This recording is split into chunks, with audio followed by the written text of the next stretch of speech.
came to the Adirondacks 100 years ago, you came for the summer because it was a long, harsh journey. You might start out on the railroad or come here by stagecoach, and eventually you might get picked up at the local landing by one of these steam-powered launches. Not bad, huh?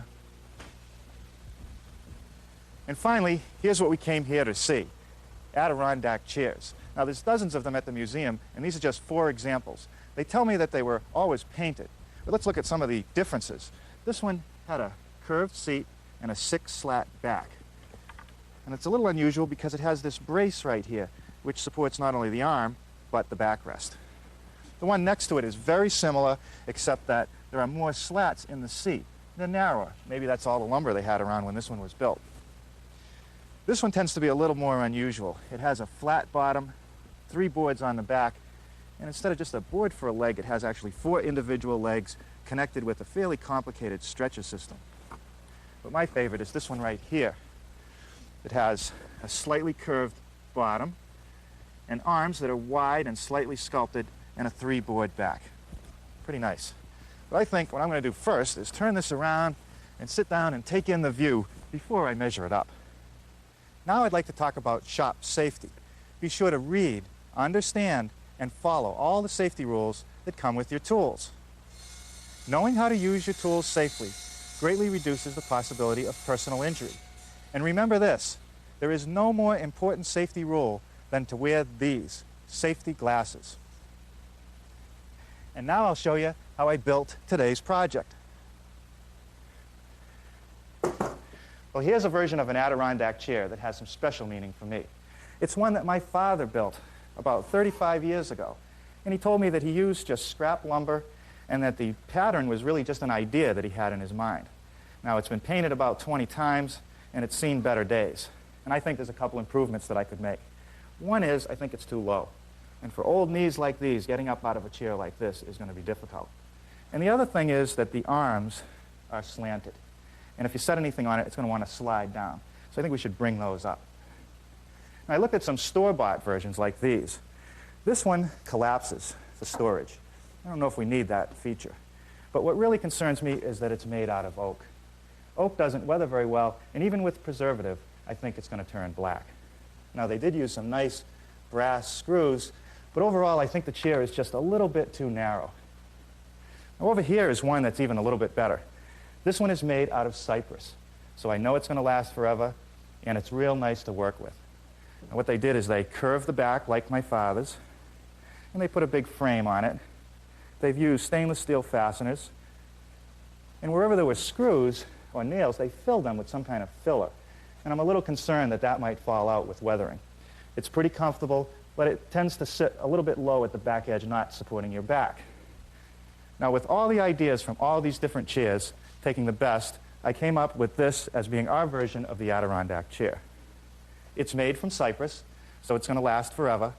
And I used galvanized screws and galvanized bolts, and I made no attempt to conceal any of my nails. The only thing that I really did was raise the back of this seat so that it's a little more comfortable. With the curved back, I think it fits today's needs quite well. Now, let me tell you a little bit about this cypress. When I went to the hardwood outlet to get some cypress, he said, "Would you mind using some material that's been previously used?" And I said, "No, why?" And he showed me this. Nice, clear cypress. He said, "When you run it through the planer, it might smell a little bit." And I said, "Why?" He said, "Because it comes from an old brewery." I said, "I don't mind at all." So I brought it back here to the shop, and before I could plane it, I had to remove this wax because it's collected a lot of dirt, and it's not good for the planer blade. So I'm just going to use a scraper and remove all that wax.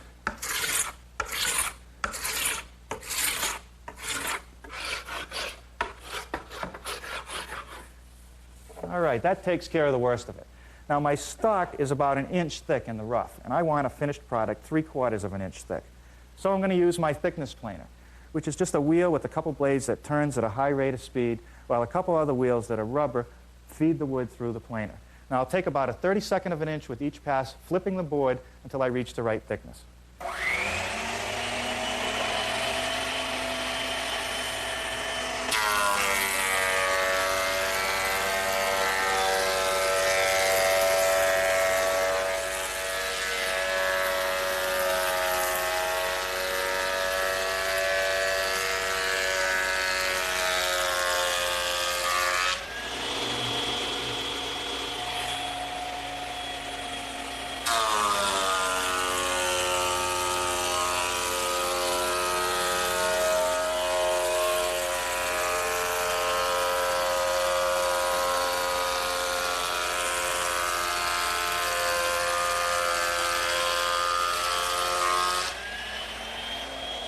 He was right. This stuff did come from a brewery.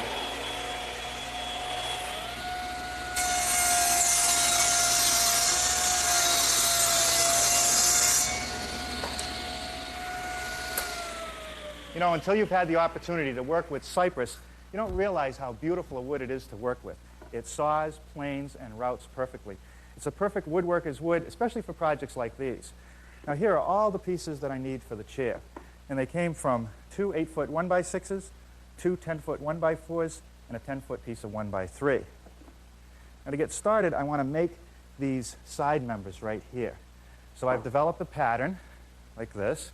I plan on building a lot of these, so we'll just trace the outline on the piece of wood, take it over to the bandsaw, and cut out the curved portions using a 1/4-inch blade set up in the saw.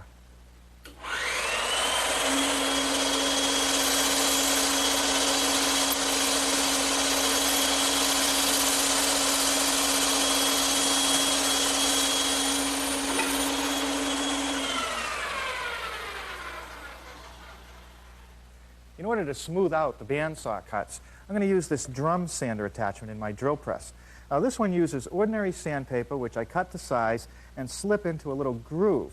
And it's a little less expensive than the kind that uses preformed drums. Now I have to hold the drum off of the table surface to allow it to spin freely. But that means that I can't sand the whole cross section because it's up above the table. So I've added a board which allows me to get the whole surface area.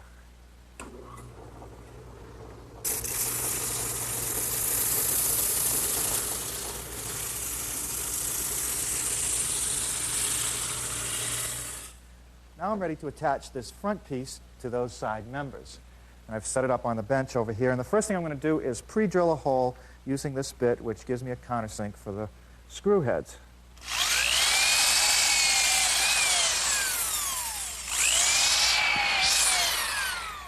Now for screws, I'm going to use these hot-dipped galvanized screws. They're Phillips head. And they have a coarse thread, which holds really well in softwoods like this. And they shouldn't rust.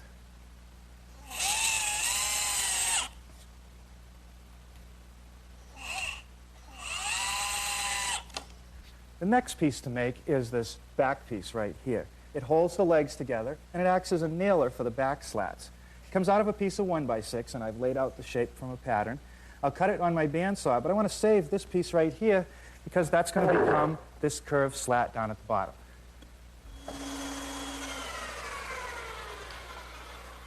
Now the only areas that need to be sanded on this piece are the ends, because that's the only place it really shows.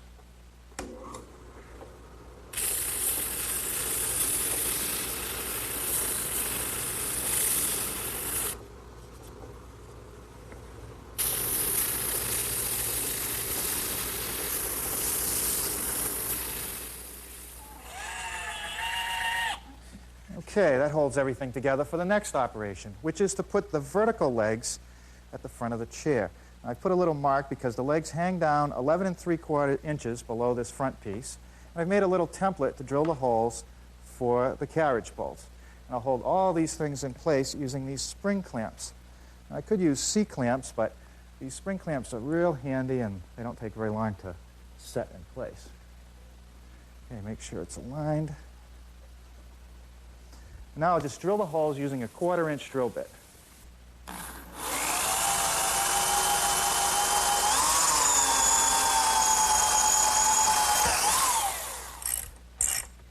Now with 3 of these 1/4-inch carriage bolts, that joint is not going to go anywhere ever. The next piece to make is this little bracket right here that supports the armrest. I have a template. I'll trace it on some pieces, cut them on the bandsaw, and then smooth out the edges with my drum sander. Okay, that takes care of the brackets. Now I'm ready to make the armrest, and I've traced them from a pattern that I made, and this pattern really incorporates the best of all the chairs we looked at, the width, the curves, and the length.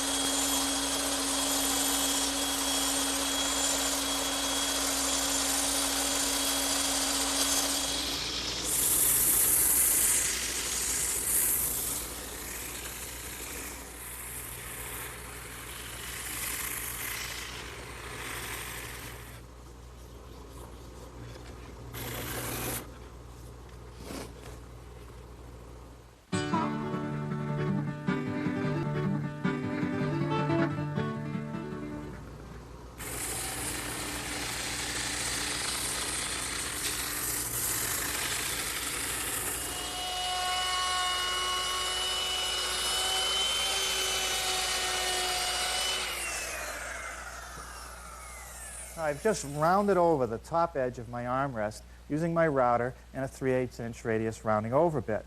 And before I do the second one, I'm going to place it on the bench so that I have the orientation right. Otherwise, I could round over the wrong edge.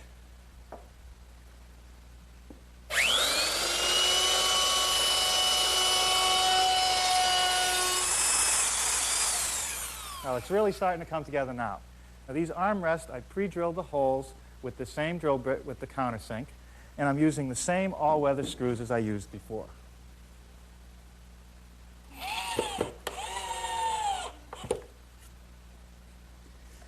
The next piece that I want to make is this cross member right here. It's a very important piece because it ties the armrest together and it provides backing for the slats. Now, if you look at my pattern that I've made, you'll notice that it's cut at an angle, 27.5 degrees. And that's so that I'll have full contact of the slats. And over on the ends here, it's rounded over, but it's at 90 degrees. So before I change the bandsaw to the 27.5 degrees, I'll cut these.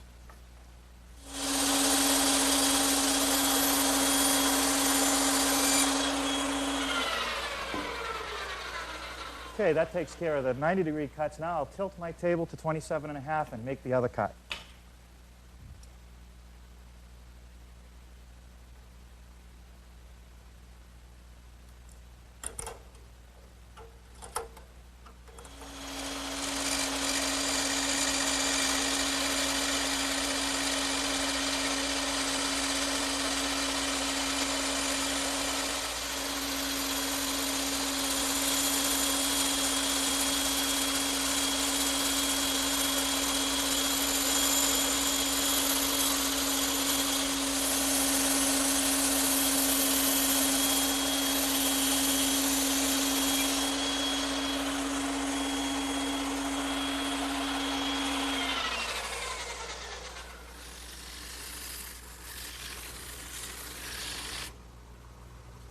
Okay, now to smooth out this angled cut, I'm just going to do it freehand, just up against the drum.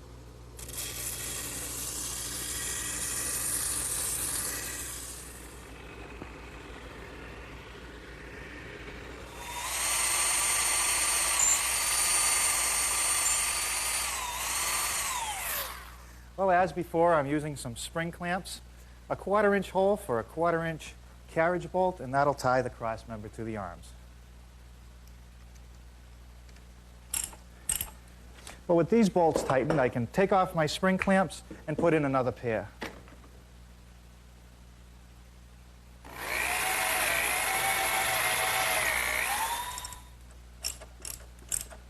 Okay, well, 2 bolts may look like a lot for these corners, but this is a critical member and I don't want it to rack. Now I'm ready to start working on the slats for the back. These are pieces of 1x4, and how I laid it out originally was I just put pieces on that were longer than I needed, and I took a pencil and kept drawing different designs and arcs until I came up with this one, which I felt the most comfortable with. And now I've transferred those arcs onto these blank pieces, and I'm ready to cut them on the bandsaw.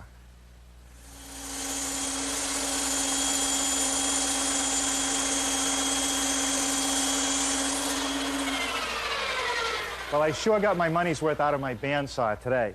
But if you don't have a bandsaw, there's no reason why you couldn't make all the shapes using a handheld jigsaw. And now I'm ready to smooth out the ends on the drum sander.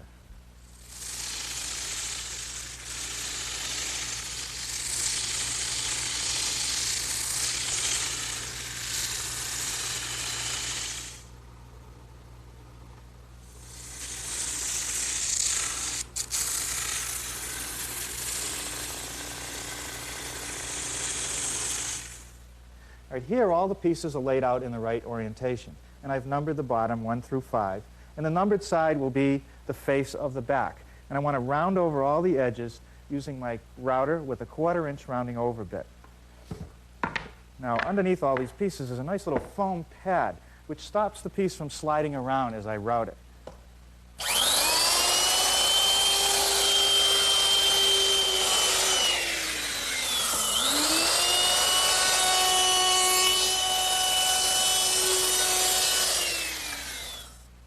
Now I've taken the slats and pre-drilled a hole at the bottom edge of each one. And I'm going to fasten them to the lower cross member with a screw. And they start in the center, and then each slat will be spaced away from the next one about 1/8 of an inch.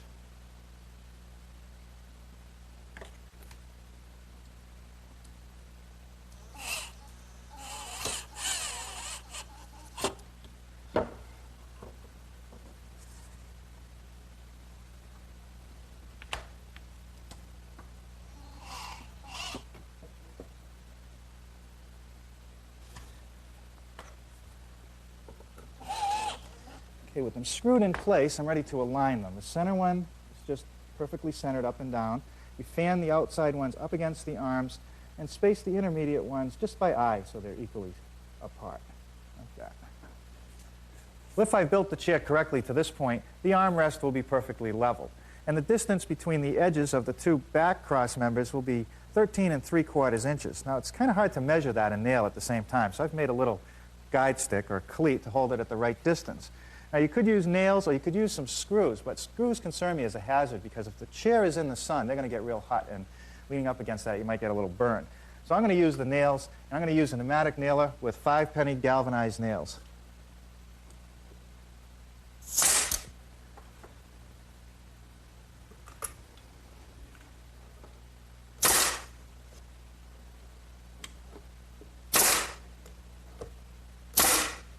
Now, at the bottom of the slats, I do have one screw in the center, but it will be covered by the seat eventually. And I'm afraid they might cup a little bit with the screw being in the center. So I'm going to put a couple nails at each edge.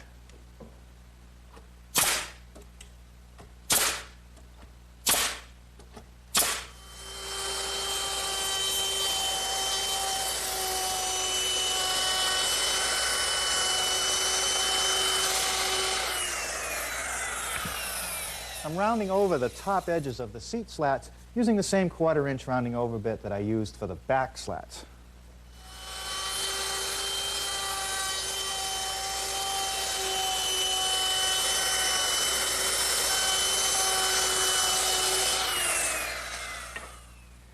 This is where that scrap from making the bottom nailer comes in handy. It conforms to the curve of the seat, so it makes the first slat for the bottom.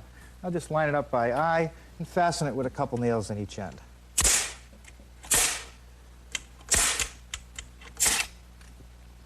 Now for the front slat. That fits between the verticals, and I just want it to hang out about 1/4 inch. Just eye it up and nail that in.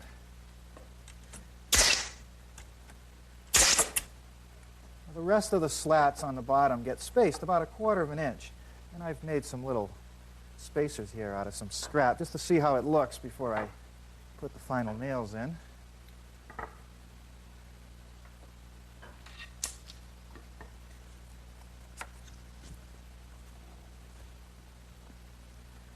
Okay, I think that looks pretty good. And now I'm ready to nail those in place.